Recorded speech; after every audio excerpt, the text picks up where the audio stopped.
tudo bem? Meu nome é Miriam Olivia e este é o canal do KB Advocacia. Neste canal nós falamos sobre empresa, patrimônio e pessoas. E no vídeo de hoje eu quero falar sobre um tema polêmico. Posso ser proibido de demitir um colaborador sem justa causa?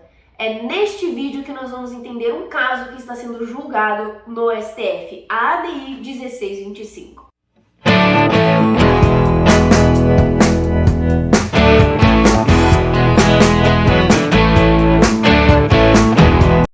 Isso mesmo, pessoal. Vocês já devem ter ouvido falar, então, da discussão de que as empresas serão proibidas de demitir sem justa causa. Agora, todas as empresas serão obrigadas a justificar a demissão. Calma lá, esse vídeo aqui eu quero explicar para vocês o que está acontecendo nesse julgamento e o que está sendo discutido, tá? Vejam, qual que é a raiz originária, então, deste problema, dessa situação? É a Convenção 158. A Convenção Internacional da Organização Internacional do Trabalho, então a Convenção número 158 da OIT, é o tema de discussão desse vídeo. E ela é um importante instrumento que visa regular algumas questões trabalhistas. Vejam que a OIT, ela produz diversas convenções que foram incorporadas aí no nosso ordenamento brasileiro e que fazem parte do nosso dia a dia, tá? Convenções, por exemplo, para proibir discriminação, de tempo, de jornada, enfim, várias, tá? E a 158 regula algumas situações das relações de trabalho, tá?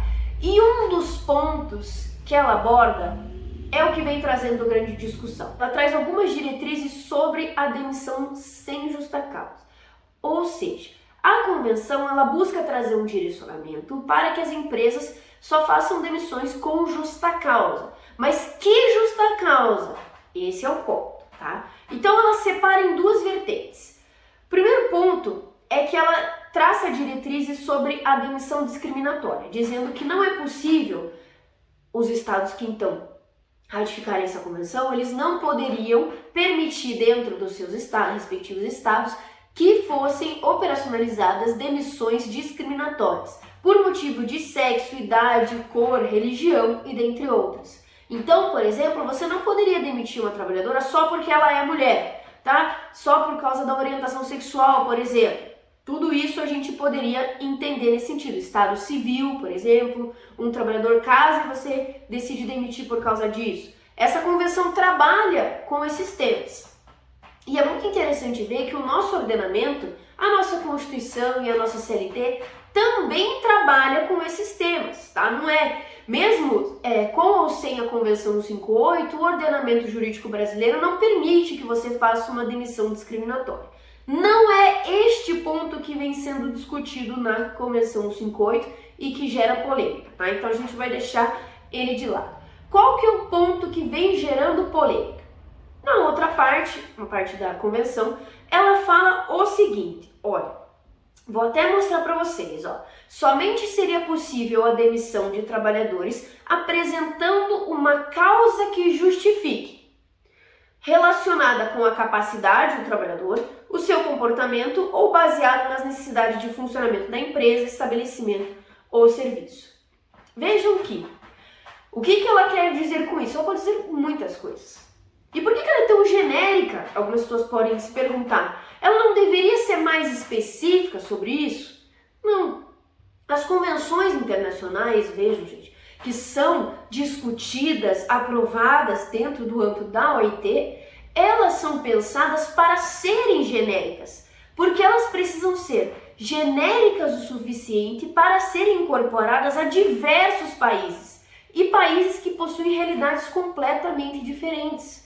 Então, elas normalmente são mais genéricas, algumas trazem pontos específicos, tá? Mas elas têm esse caráter mais genérico para estabelecer estándares mínimos, então direitos mínimos aos trabalhadores, e cada país, ratificando essa convenção, ele vai adaptar e criar novas disposições dentro do seu próprio país, de acordo com a sua própria realidade, tá? Essa é a lógica ideal de como as convenções deveriam trabalhar dentro de cada país. Ela ser genérica o suficiente para que a gente garantisse proteções mínimas para os trabalhadores e dentro de um diálogo com empresas e Estado também, para dentro de cada país isso se adaptar a cada realidade, cada ordenamento, cada corrente de pensamento, enfim. Então, quando a gente pensa sobre esse caminho da internalização da Convenção 158, o que deveria acontecer?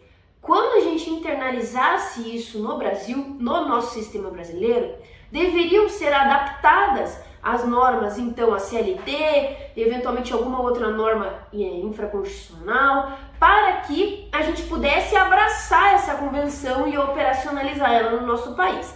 Esse, é claro, é o caráter ideal. Não foi isso que aconteceu com a Convenção 158 e este foi o problema. Vou explicar para vocês qual foi o caminho. Então a gente tem essa disposição polêmica de que demissões precisam ser justificadas por esses fatores, tá? É isso que vem ocasionando o problema. E qual foi o caminho dessa convenção aqui no Brasil, tá? Primeiro, essa convenção foi aprovada na Conferência Internacional do Trabalho, na OIT, tá? Em 1982 em Genebra, e ela entrou em vigor no âmbito internacional em 23 de novembro de 1985, tá?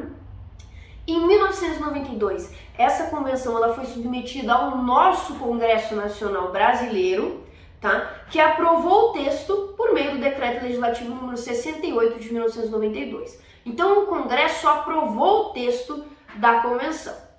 E posteriormente, em 1995, o governo brasileiro depositou a carta de ratificação desse instrumento com previsão de a convenção entrar em vigor em 5 de janeiro de 1996 por meio do decreto 1855 de 1996. Ou seja, a convenção então foi discutida no âmbito internacional, o Brasil participou dessa discussão, ela foi submetida ao Congresso Nacional e depois ela foi ratificada, ela foi internalizada aqui no nosso ordenamento por meio do decreto, tá?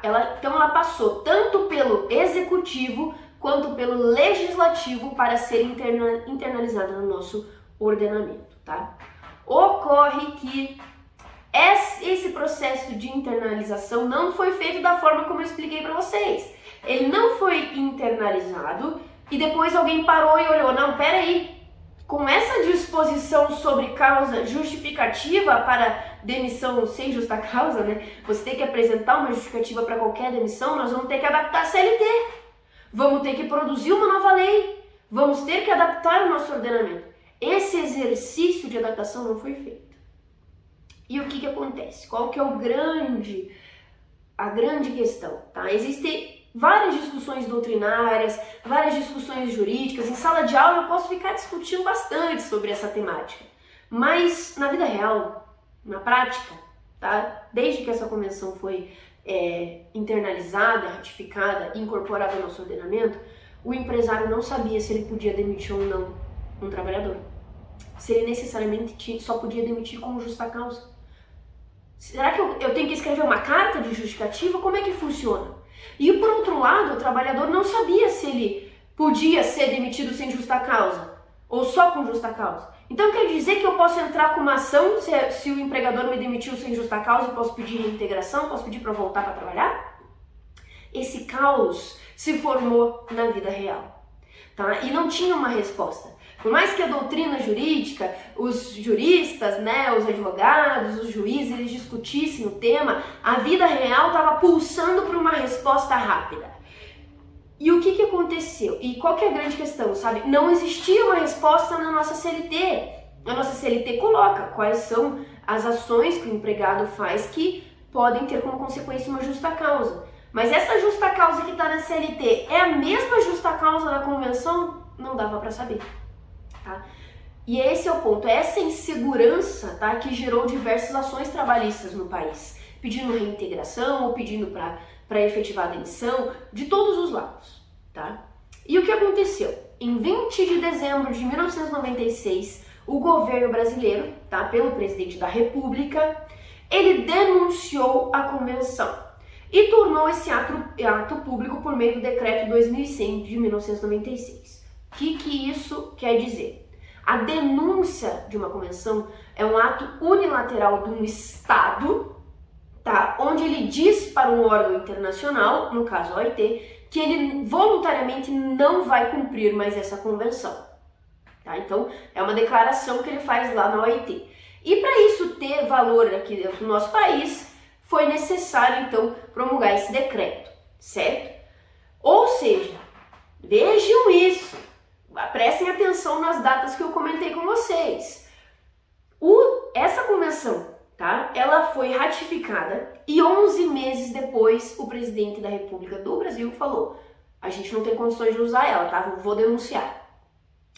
E vejam, qual que é o problema disso? É que a OIT possui um regime jurídico para como deve ser feita essa denúncia.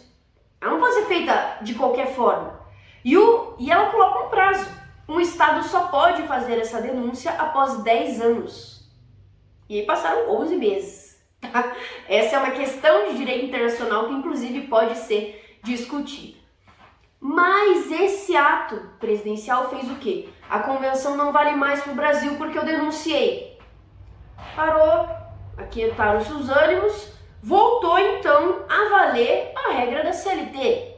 É possível sem justa causa e é possível com justa causa, seguindo os parâmetros da lei. Mas aí, dia 16/7/1997, foi ajuizada a tal da ação direta de inconstitucionalidade número 1625, que é essa que eu estou comentando com vocês. Quem ajuizou essa ação foi a Central Única dos Trabalhadores e a Confederação Nacional dos Trabalhadores na Agricultura, tá? Dizendo que esse decreto do presidente que denunciou a convenção e internalizou esse ato, ele é inconstitucional. Então, veja, o que está sendo discutido hoje no STF não é a constitucionalidade ou inconstitucionalidade da demissão sem justa causa, se precisa justificar, se não precisa. Não é isso que está sendo discutido. O que está sendo discutido era a competência do presidente da República fazer essa denúncia e não então mais valer essa convenção no nosso país ou não? Era competência do Congresso Nacional. Quem tem o direito de fazer esse ato? Quem tem a competência, tá? E nessa ADI 1625 foi então solicitado, requerido que o STF reconhecesse que foi inconstitucional esse decreto. Por quê? Porque só o Congresso Nacional poderia ter denunciado essa convenção e ter decidido sobre essa temática, tá? Ou seja, o STF vai ter que definir nessa ADI se essa denúncia da convenção deveria ser feita pelo Congresso ou pelo presidente, tá? Qual que é o fundamento? Artigo 49 primeiro da Constituição. E o que ele fala? Que é competência exclusiva do Congresso Nacional resolver definitivamente sobre tratados, acordos e atos internacionais que acarretem encargos ou compromissos gravosos ao patrimônio nacional.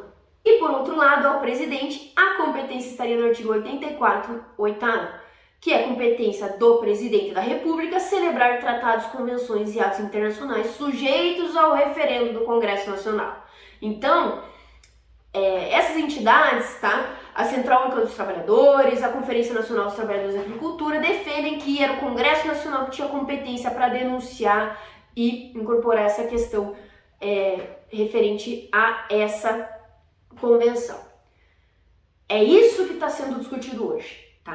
E por outro lado, de forma estratégica, nós temos uma ação direta de constitucionalidade, que é uma ação que busca que o STF reconheça a constitucionalidade de alguma determinada norma, que é a ADC número 39, que foi feita por iniciativa da Confederação Nacional do Comércio de Bens, Serviços e Turismo e a Confederação Nacional de Transportes. E qual que é o objetivo dessa ADC número 39? É que seja reconhecido que aquele decreto presidencial foi válido, foi constitucional. Mantém-se como está, tá? Veja, na primeira DI, a 1625, que quer a inconstitucionalidade, então, desse decreto, já foram proferidos 8 votos.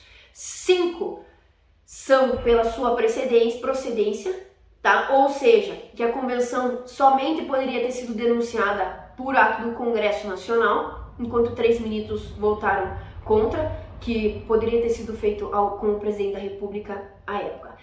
Não foi finalizado esse julgamento, tá? E a ADC 39, a nossa outra, né, a ação direta de constitucionalidade feita pelas confederações, tá? Temos 4 votos. 3 pela inconstitucionalidade dessa ação do presidente da República, tá? E 1 pela constitucionalidade. Esse caso ainda está em julgamento. O STF, ele colocou isso em pauta, então isso está retomando as discussões. E qual que é a grande questão? O STF ele tem o potencial de decidir sobre muitas coisas nesse caso. Ele vai ter que decidir, evidentemente, se era o presidente ou o Congresso que podia ter feito esse ato. Sim. Mas e aí? Isso vale para todo mundo? Isso vale desde o início, desde o ato? Vou anular tudo desde então e agora isso vai ter como consequência as demissões? O que vai acontecer?